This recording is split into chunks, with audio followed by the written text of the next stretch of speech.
ఇంట్లో చేస్తున్న పనులను సరదాగా చూపెడుతూ, వేరే దేశంలో ఉంటూ తెలుగులో మాట్లాడుతూ, ఆ దేశంలో పరిస్థితులు ఎట్లుంటాయో, తన కుటుంబం ఎట్లుంటదో వీటన్నిటి గురించి సరదాగా చెప్తూ, అందరికీ పరిచయమైనటువంటి సోషల్ మీడియా ఇన్‌ఫ్లుయెన్సర్‌గా ఎదిగినటువంటి నందు, ఆమె భర్త కిరణ్ మీద ఇప్పుడు మోసం ఆరోపణలు చేయడం అన్నది సంచలనం సృష్టిస్తోంది.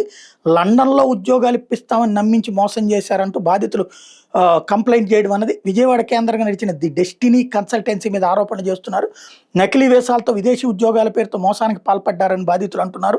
భారీ మొత్తంలో డబ్బులు వసూలు చేసి మోసం చేశారని ఫిర్యాదులు చేస్తున్నారు. లండన్‌లో నివసిస్తూ సోషల్ మీడియాలో యాక్టివ్‌గా ఉండే తెలుగు మహిళ నందు మీద ఆరోపణలు. నందు ఆమె భర్త కిరణ్ మీద చర్యలు తీసుకోవాలన్నటువంటిది బాధితుల డిమాండ్. ఇది సంచలనం సృష్టిస్తోంది. విదేశీ ఉద్యోగాల మోసం మీద అధికారులకు ఫిర్యాదు చేశారు బాధితులు. ది డెస్టినీ కన్సల్టెన్సీ ఎవరి మీద విచారణ కోరుతున్నారు బాధితులు. ఉద్యోగాల పేరుతో మోసపోయామని పలువురు బాధితులు ఆవేదన వ్యక్తం చేస్తున్నారు. వాస్తవంగా ఆమెనే అనుకుంటా చిరంజీవి గారి సినిమాలో కూడా ఇది పెట్టినట్టున్నారు ఈ మధ్య జరిగినటువంటి దాంట్లో.